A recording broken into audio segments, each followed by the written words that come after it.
जान सकते हैं तुमने ऐसा क्यों किया? वो भी हमें बिना बताए।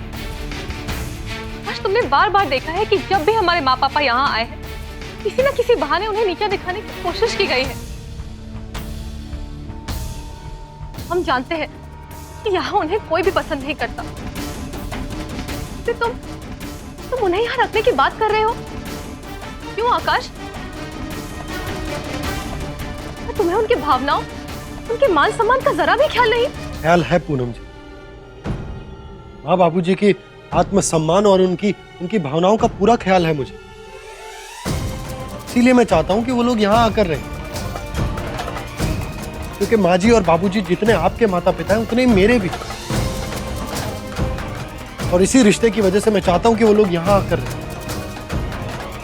आप ही सोचिए पूनम जी, कल को वो लोग अगर वहां रहे और रात बेरात कोई बात हो गई, उन्हें किसी चीज की जरूरत पड़ गई, तो क्या करेंगे हम लोग? आकाश, हम जानते हैं कि तुम उनकी देखभाल करना चाहते हो, लेकिन ये जिम्मेदारी दीपक भैया की है। उन्हें उनकी जिम्मेदारी निभाने दो आकाश। निभाने देता पूनम जी। अगर दीपक भैया यहाँ होते तो मैं खुशी खुशी उन्हें उनके साथ रहने देता, लेकिन ऐसा नहीं है।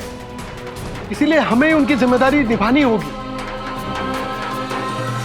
आकाश, तुम्हें हमारे माँ पापा की फिक्र है, तुम उन्हें खुश देखना चाहते हो। तुम्हारी इन भावनाओं का हम हमेशा सम्मान करेंगे, लेकिन जरा सोचो, यहाँ रहकर हमारे माँ पापा को कैसा लगेगा, और इस घर में उनकी मौजूदगी फिर तुम्हारे घर वालों को कैसा लगेगा? पूनम जी। आकाश, हमारी बात सुनो पहले। हम जानते हैं कि तुमने अपनी जिम्मेदारी को एक बेटे और एक दामाद के रूप में अच्छी तरह से निभाया है, लेकिन उनकी इच्छाओं को भी तो जानो।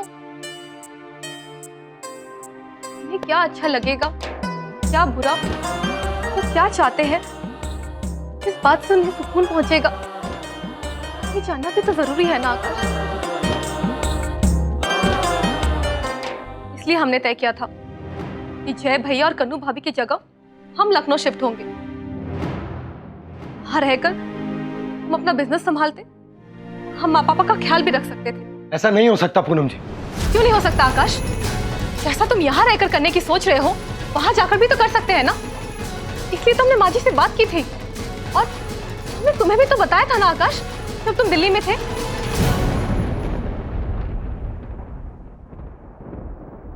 पता है आकाश, हमारी शादी के पहले ही हमने सोच लिया था कि किसी भी तरह हम लखनऊ में ही शादी करेंगे, ताकि हम अपने माँ पापा के पास रह सकें, उनका ख्याल रख सकें। इसी शर्त पर तो पहले हम शादी के लिए तैयार हुए थे। पूनम जी, आप सीतापुर में और दीपक भैया अमेरिका में। ऐसे हालात में मैं माँ बाबूजी को अकेला नहीं छोड़ सकता। और रही लखनऊ जाने की बात, तो जय भैया जाएं या मैं, इसका फैसला पता नहीं कब होगा। तब तक के लिए क्या, ये बेहतर होगा आप मुझसे इस बारे में बात ना करें। लेकिन आकाश। नहीं पूनम जी,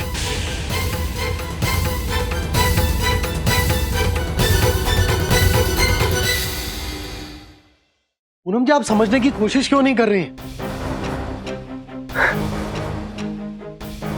आपके और मेरे माँ बाप उम्र के जिस पड़ाव पर है ना पूनम जी, उन्हें हर पल प्यार और अपनेपन की जरूरत है। उन्हें हर वक्त कोई अपने पास चाहिए जो उनकी देखभाल कर सके, जो हर सुख दुख में उनका साथ दे सके। पूनम जी, आज हमें अपने माँ बाप की जितनी जरूरत होती है ना, उससे कहीं ज्यादा जरूरत उन्हें हमारी होती है। आकाश, तुम हमारी बात नहीं समझ रहे हो। नहीं समझना चाहता पूनम जी, नहीं समझना चाहता मैं, क्योंकि आप तब वहां नहीं थी जब मैंने मरने वालों की लिस्ट में माँ बापूजी का नाम देखा था। आप वहां नहीं थी जब मैं पागलों की तरह माँ बाबूजी को जिंदा तलाश करने के लिए पूरे हॉस्पिटल में भाग रहा था। आप वहां नहीं थी जब मुझसे बोला गया कि जाकर मुर्दाघर में अपने माँ बाबूजी को पहचान लो। पूनम जी, मैं आपको बता नहीं सकता कि उस समय मेरे दिल पर क्या गुजरी थी। पूनम जी, उस समय माँ बाबूजी को खो देने के डर से आप नहीं गुजरी हैं। मैंने अकेले ही उन हालातों का सामना किया और अब मैं नहीं चाहता कि जिंदगी में कभी भी दोबारा ऐसे हालातों का सामना करना पड़े।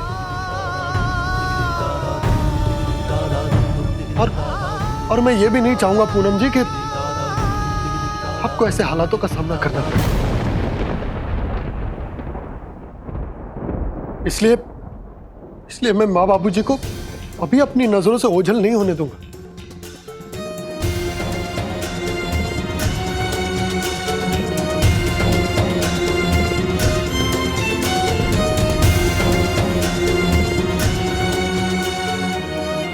पूनम जी,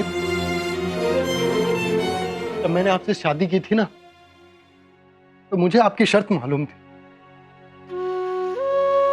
शादी के बाद में आपने मेरे माता पिता को अपने माता पिता माना, इस घर को अपना घर माना। बस मैंने भी वही किया। उनका बेटा होने के नाते उनके आत्मसम्मान और उनके स्वाभिमान की मुझे बहुत चिंता है पूनम जी, जरा यकीन कीजिए। और अब यह हमारी जिम्मेदारी है कि उन्हें यहां रहकर वैसा ही महसूस होना चाहिए जैसा वो लखनऊ में महसूस किया करते थे।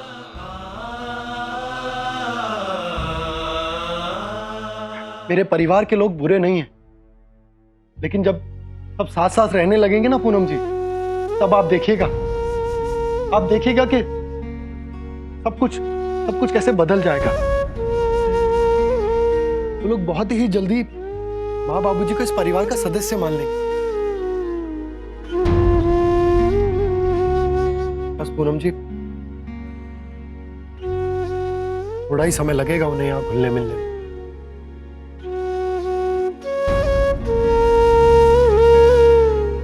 पूनम जी, मैंने अपना फैसला ले लिया। अब मुझे रोकने की या समझाने की बिल्कुल कोशिश मत कीजिएगा।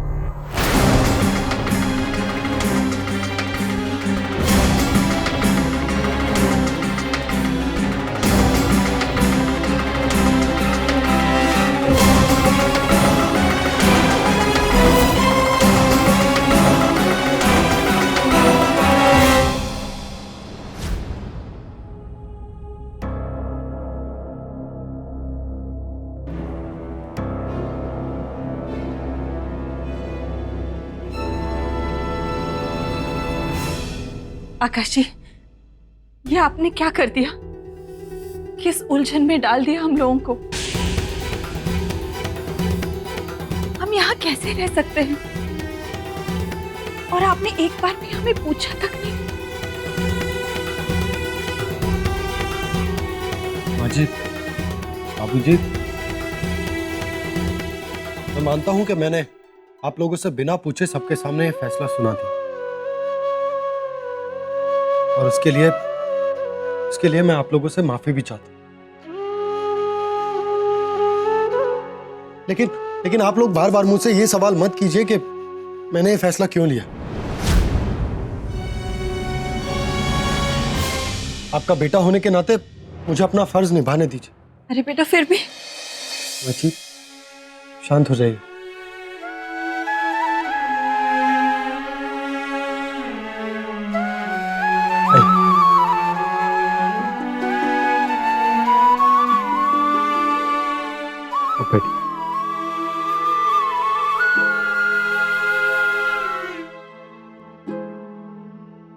माँ जी, बाबूजी,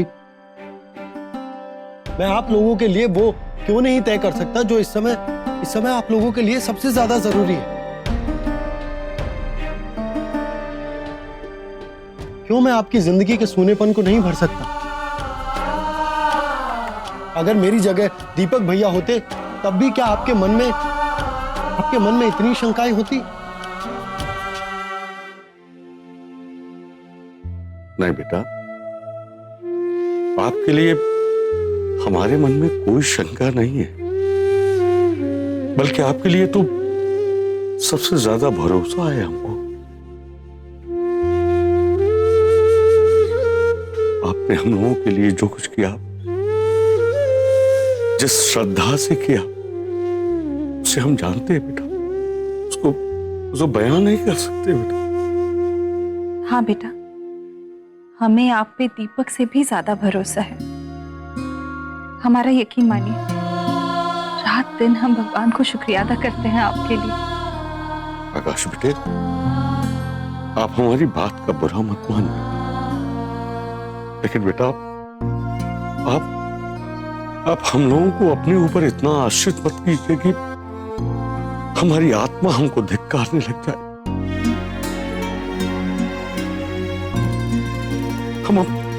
हम अपनी नजरों से गिर जाएं बेटा। यही तो मेरे समझ में नहीं आ रहा।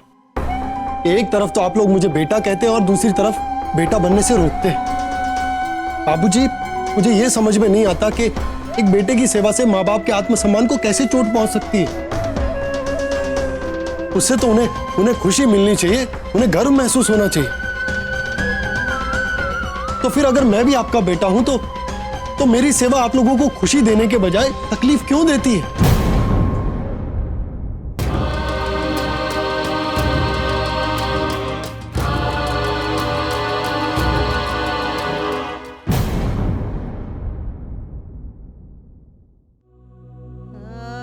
माफ कर दीजिए बेटा, आज कह दिया, आइंदा कभी नहीं करेंगे। हमें माफ कर दीजिए। माँ जी, ऐसा मत कीजिए।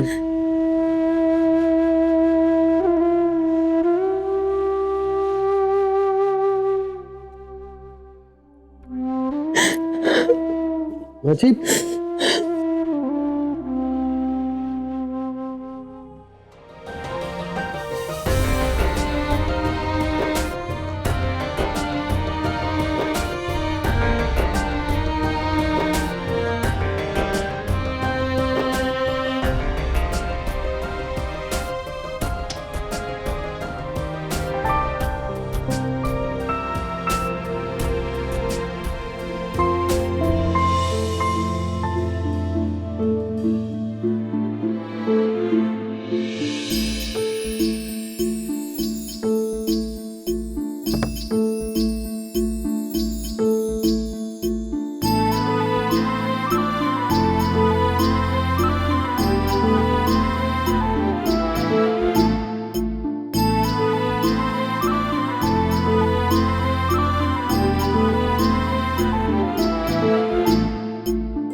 आपके मनोरंजन पर अब नहीं लगेगा कोई ब्रेक।